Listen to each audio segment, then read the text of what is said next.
Let's talk about stays. Okay, it is absolutely no secret whatsoever that I love corsetry, I love stays, and over the years I have amassed quite the collection, probably in the neighborhood of around 50 or more, probably way higher than that to be honest, of different types of corsets. And most of my corsets that I have are actually much more, I guess you would call them like fashion style corsets. They're not ones that I would say that, necessarily somebody would walk around and wear for like a full day or as a replacement, for example, for like typical undergarments and things like that. But they are really fun and they're great for, pirate cosplays, for Renaissance, for cottagecore and all that kind of stuff. And they are still steel boned, and many of the ones that I particularly like are very heavily curved. Like they create a very, very rigid sort of silhouette, and definitely not for the faint of heart, because some of them are quite difficult to sort of walk around and be in for long periods of time. But other ones that I have that I really prefer to wear, especially when I'm going out to like the Ren Fair and stuff, are a little bit easier, but they're still steel bound. And right now I have been on a kick with the 18th century style of corsetry, which are stays. And this basically predates bras and girdles and things like that, which I think the bra was originally patented in 1914. And before that, most of the time, there were different types of corsets. And even up through the early 1900s, there were certain styles of corsets that were still worn, like in the 1920s and things, but they were not typically over the bust type of corsets. They were much more rigid and sort of straight, almost getting rid of the curves, if you will, during like the flapper days. And before that, it was much more of different types of silhouettes that you see that predate all of that. So the ones that I've been working on lately that I am learning how to make myself, because these corsets are expensive, I'm not gonna lie. The ones that I love the most, that I see so many amazing designers and brands and things like that, they're usually like Georginian I can never pronounce it. Georgian style of corsets, basically corsets from like the 1750s and a little bit prior to that. They are in the neighborhood of $300 to $500 for just sort of a hand sewn one, and they just go up from there depending on the types of fabric and things like that and the type of boning. So they're quite expensive. And then the ones that I really, really love that I kind of have made a little bit myself, and you see like the front, the grommets in the front and the grommets in the back, and they go just slightly above the bust. Those ones are based on a 1780s style of corsetry and even into the early 1800s.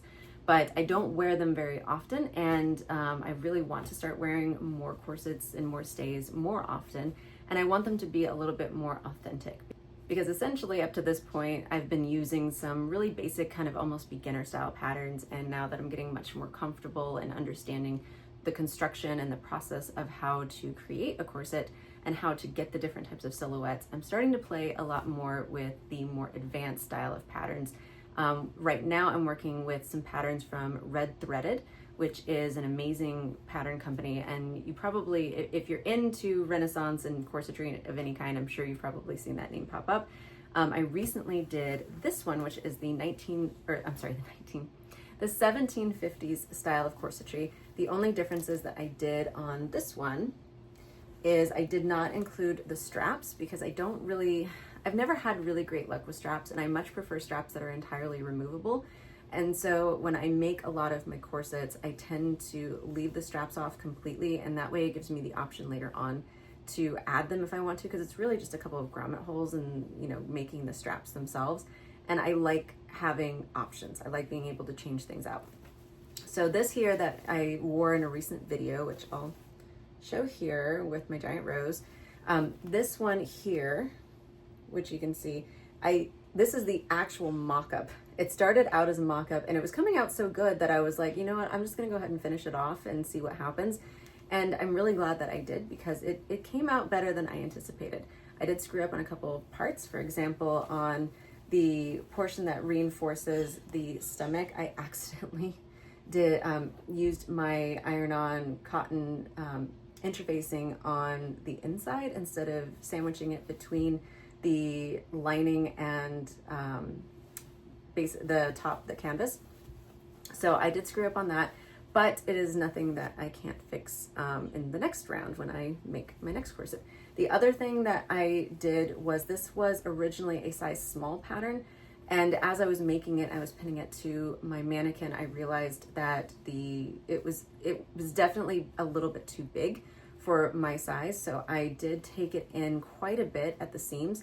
And by the time I was done, like with this corset here, with the stays, when I put it on and I lace it up, it completely closes, which is great if that's like the look that you're going for. I much prefer having like a 2-inch gap in the back.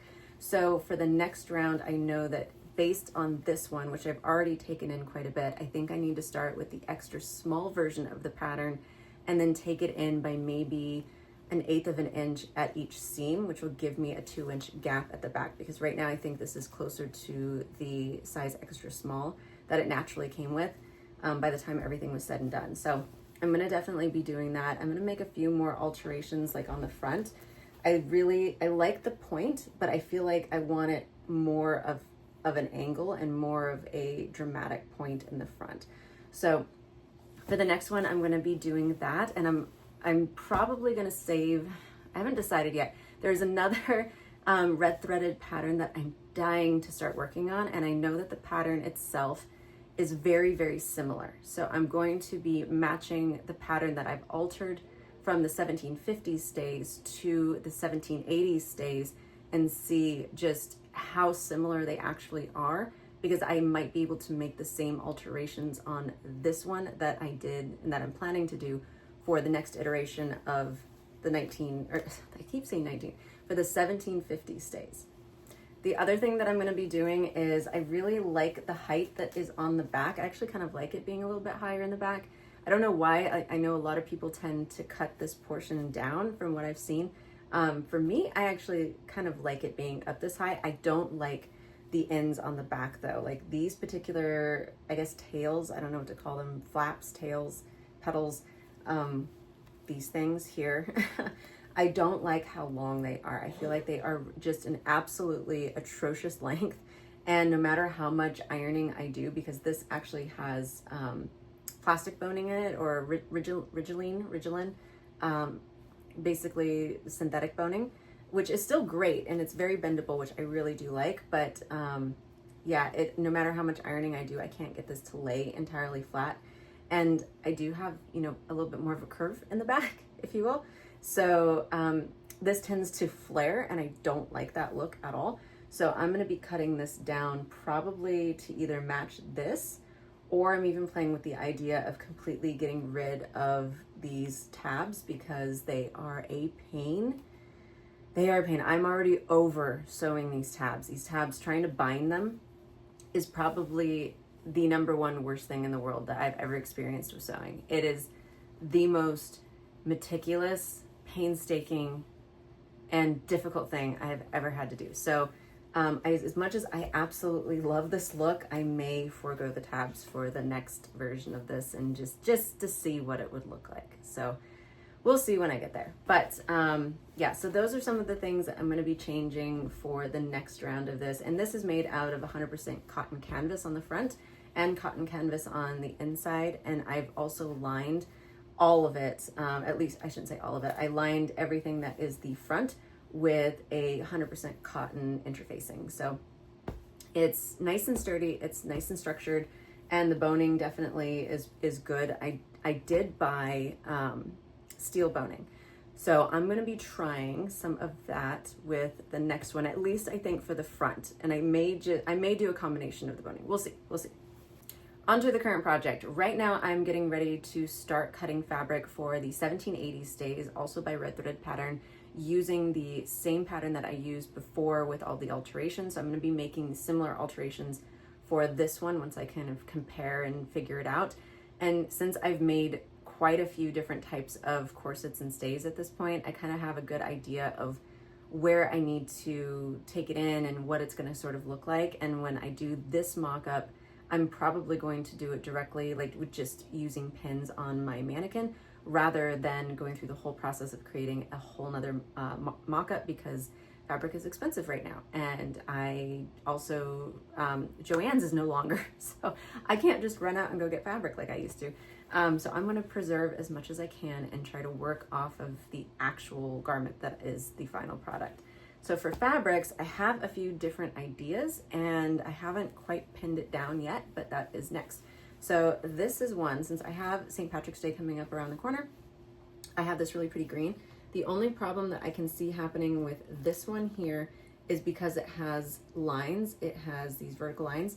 I have to be really, really, really, really careful that it lines up exactly on the pattern and when I'm sewing and nothing shifts. Because if it is just slightly off, it is going to drive me crazy and I don't want to deal with that. So I really want to make a stay out, or a set of stays. I really want to make stays out of this fabric. I just don't know if I have it in me to do it right now. I want something that is a little less kind of crazy. So the other fabric that I am currently thinking about is this one. And I feel like this one would be better with the 1750s with the no opening in the front, just because it has such a pretty pattern on it. I really don't want to cut into it too much. And I feel like it would be really pretty with maybe like a brown skirt, something very warm and woodsy. And yeah, so I'm not sure if I'm gonna go with this one for this project. I may save this one to use on the other pattern. So the other fabrics that I am currently thinking about for this project with the front opening is this one here. This is a really beautiful brocade that I absolutely love. It has metallic that is sewn into it, and I feel like it's really elegant. And I have a beautiful purple skirt that I'm dying to make make stays for. So I feel like this one would be really, really cool, and I could do a lot with this with different types of materials. I also have a beautiful taffeta that I'm planning to use for a skirt with some really nice French lace that I'm going to put at the bottom.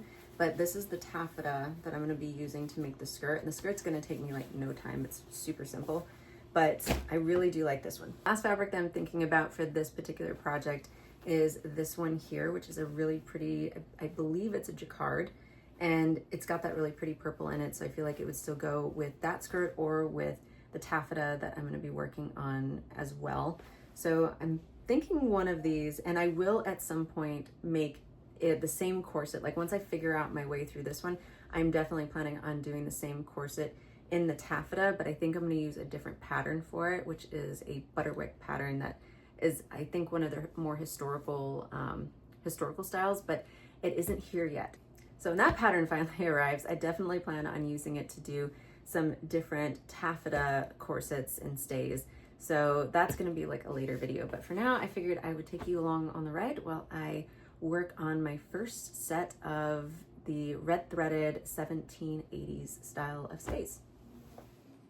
Okay, voiceover time. So here's the 1750s stays pattern that I used originally, and I'm definitely going to be cutting this portion down at the tip and then also moving the top tab over just slightly and making it just a little bit smaller. So it's not a huge alteration for the front, but it definitely helps. So I just sketch out roughly the look that I want here for the 1780 stays, and then I'm also just marking out the top and where I'm going to be moving it over. So just using a piece of paper on the back side, I'm tracing this out because this is going to be the new top to my pattern. And just in case I need to use the pattern again in the future, I am actually going to be folding over that top portion and then just taping the new portion on where I need it, marking out where the new boning channels are going to be, and just basically making it sort of all fit, and by also folding over the side there as well.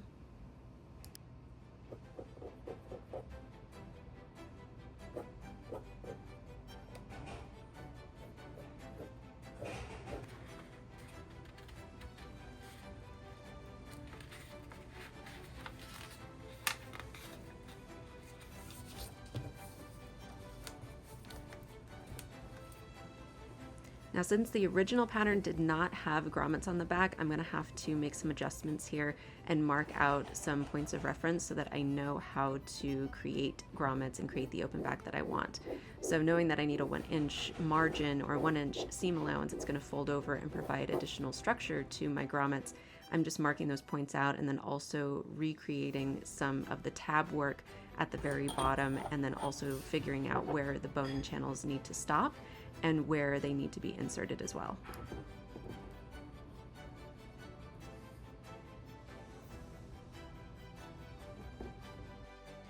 Okay, with all of the prep work done, it is time to cut everything out. So I have my jacquard fabric, which is going to be on the top. And then I have also cut out all of my pieces for my 100% cotton interfacing, which is a heavyweight. And I find that it provides a lot more structure than the medium or the lightweight for all of my stays and my corsets. So I use this pretty much on every project now. And then for my lining, it is 100% cotton as well. So this entire project is fully cotton. With all of that done, it is time to move on to ironing all of my pieces together. So once all of my fabric has been fused together with the interlining, then the fun stuff begins.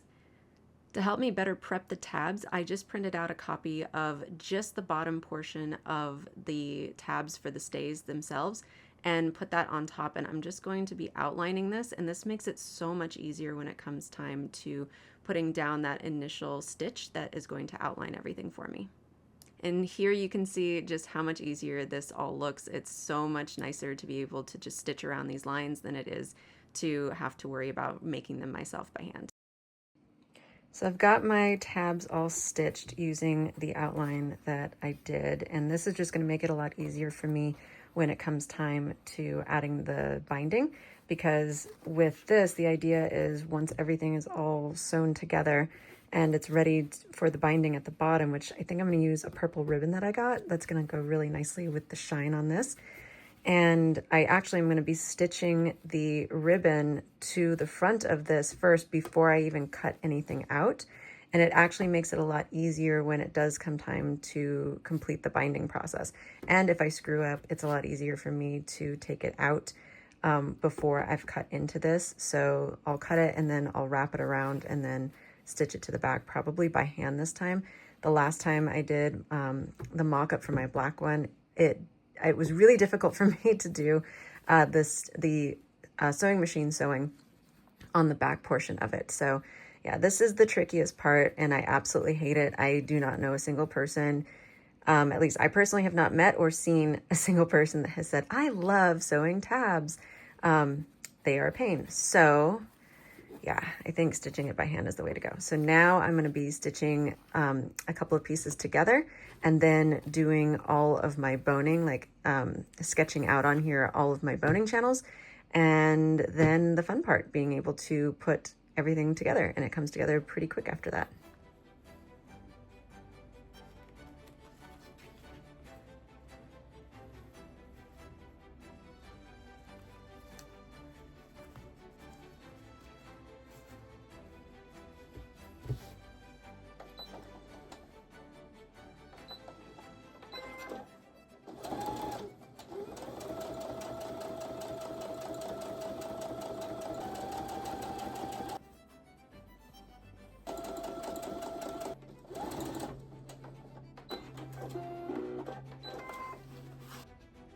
So I have all of my seams nice and ironed, and I also gave this a quick little press since the cotton canvas tends to wrinkle a little bit, and I wanted it as flat as I could get it. So now I'm ready to marry these two pieces together, and I'm going to give myself a 1-inch seam allowance here for the center, because this is actually going to help reinforce the grommets on this one side. So this is actually one side that's going to be like this. So this is the inside.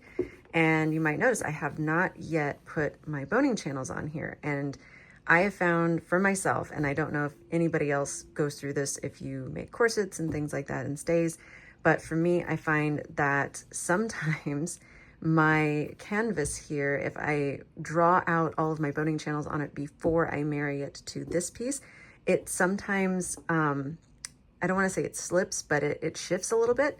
And then my boning channels, it's like I have to completely redraw them, and I do my best to get it perfect. And every time I'm off by like just a hair, just like a little hair, and it drives me crazy. So here on out, I am trying something different where I'm going to marry the two pieces together first and then draw out my boning channels and start putting that together. I'm sure for other corsets and stays that are a little bit more complicated, where you have to put boning channels and put boning in at different points before you even continue sewing more boning channels, it probably doesn't work very well. But for this particular project, I'm going to try it, and this is the way I've done it for some of my sort of less complicated stays in the past, and it works really well for me. So I'm gonna see how that works.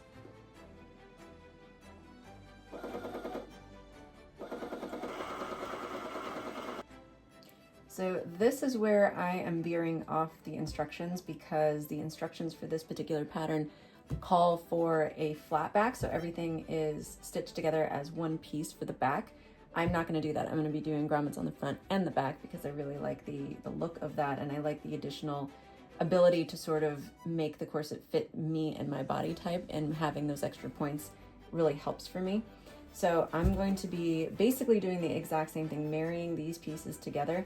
And I know already that my initial plan was to, I really wanted at least a 2-inch gap in the front for having like the laces a little bit open. So I know that by taking out 2 inches on this side, because I'm going to be using a 1-inch seam allowance for both sides of the back, that's going to give me the 2-inch gap that I want for either the front or the back, depending on how everything ends up fitting.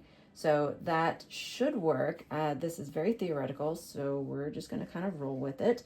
But for now, I'm going to be marrying these pieces together in the same way and seeing how that goes. And then it's time to start sort of putting the bits together and sketching out all of the boning channels. So now is one of my least favorite parts about doing this, is actually lining out and like drawing out all of my boning channels. And just a heads up, these little things are pretty awesome. If you don't know what this is, it's a chalk pencil. So it's all refillable. It's like a mechanical pencil, but it's with chalk, and it has a whole bunch of different colors. I found this on Amazon, and it's probably the coolest tool I have found for sewing in a long time. So it makes it so much easier, because I tend to do this. I don't like using those little tailor chalks. They drive me crazy. So I've given myself some points of reference here at the top for where each of my channels need to go. So I know there's going to be a piece of 1/4-inch boning that's going to go here in the front, and then I'm going to have a space for my grommets, and then I have another piece of boning that's going to be going in. So I'm just going to go right along the edge here and try my best to line this up.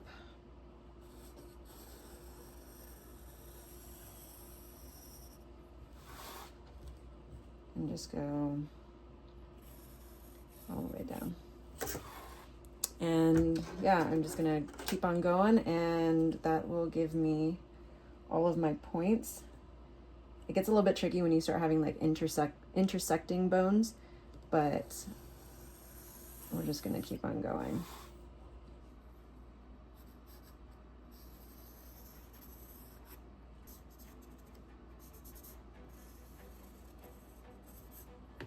There's another amazing designer out there by the name of Maria Jaterad, and I absolutely adore her work and all the stuff that she makes. And she gave on one of her recent YouTube videos the advice to stitch from the top down when you're doing boning channels. And I'm trying really, really hard to stick to that, because it helps keep your fabric from shifting. And it did make a really big difference in the overall production of this particular set of stays.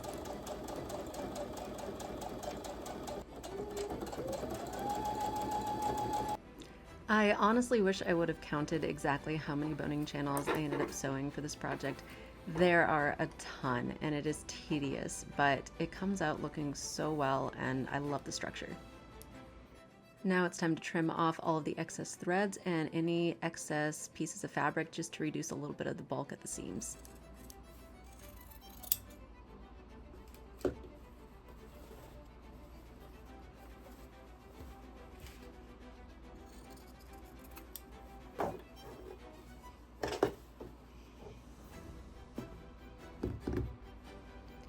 Last but not least is working on the back panels, which now have a brand new structure, and I'm going to be trying this out for the first time. So I'm testing my pattern out now that I've got sort of most of the stuff here sewn up on my mannequin, and I can see I have a nice gap here in the front, which is exactly what I wanted, and on the back we have a much larger gap. So when this actually goes onto my body, this is going to cinch in a lot. And because I tend to tighten my stuff up pretty tight, most of this is actually going to be gone. So I'm actually almost worried that I still need to take off more, but again, this is like sort of my initial run with this and altering, the pattern a bit.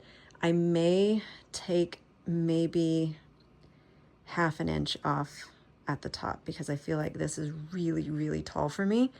And yeah, and I've seen a lot of other people say the same thing, that this pattern has a particularly long back, which I'm sure is historically accurate, but for me being a very short person, I kind of feel like I should probably take a little off. So I think that's what I'm gonna do. I'm literally just gonna go straight across with scissors and cut that off by about half an inch.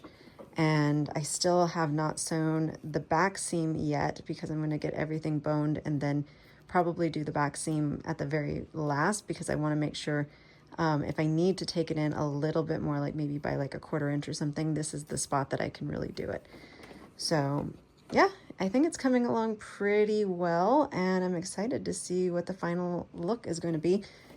Obviously, I still have not done my tabs yet. That'll be one of the last things that I do, but so far I'm pretty happy with it. I don't plan on doing straps right now. I may do straps in the future, but for right now, I'm just going to leave it as sort of a strapless sort of stay or stays. And yeah, let's see what it looks like. Now for the part that I have been dreading this entire time, which is making the tabs. So you can just barely see the white thread where I had initially outlined everything, and then this is the satin ribbon that I'm going to be using for the bias tape, essentially for all of the binding around the edges. And this is going to take a while. I think overall the entire process of doing the tabs probably took me a solid 8 hours just by itself. So I can't remember exactly where I saw this, but this little wooden stick here is just a kebab skewer that I found in my kitchen drawer, and it works really well to help position some of the satin ribbon while I am stitching it down. Obviously, I have to be extremely careful so I don't stitch directly over it, but when I'm trying to be so meticulous about getting this satin ribbon lined up exactly on the stitch line that I had made initially for the outline of these tabs, it helps so much. I will never not have one of these ever again. And look how nice and clean this came out. Now it's time to just trim the bits that I don't need, and then I'll be folding it over and hand stitching the rest.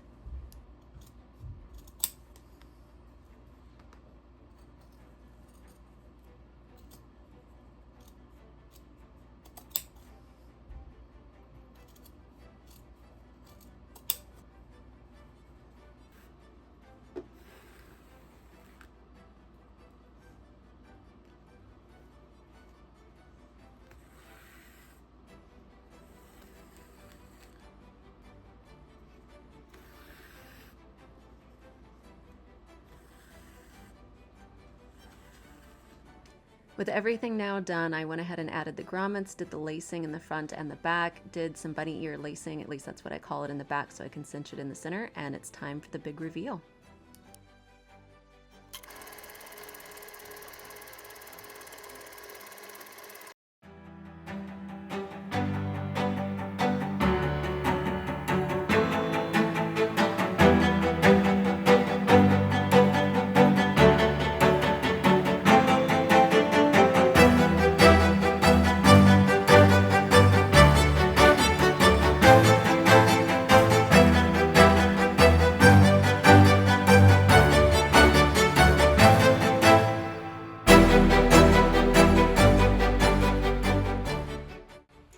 Okay, this is the recap, and I absolutely love this pattern. I will definitely be using it on many corsets in the future for many different projects. I am really happy that I followed some of the advice that a few other creators that I absolutely adore recommended, like cutting down the back a little bit, and I think in the next iteration of this pattern, I am definitely going to cut it down by maybe another half an inch, so it would be down by like a full inch, because it does still feel a little bit high on my back for me, for my body type. I definitely want to try making it with the straps at some point. I'm not a big fan of having like attached straps. I much prefer having ones that are fully detachable. So this particular pattern, I may end up in the future just adding a couple of grommets to the front and to the back. And I think that's going to fix my issue with the back because it kind of flares out a little bit.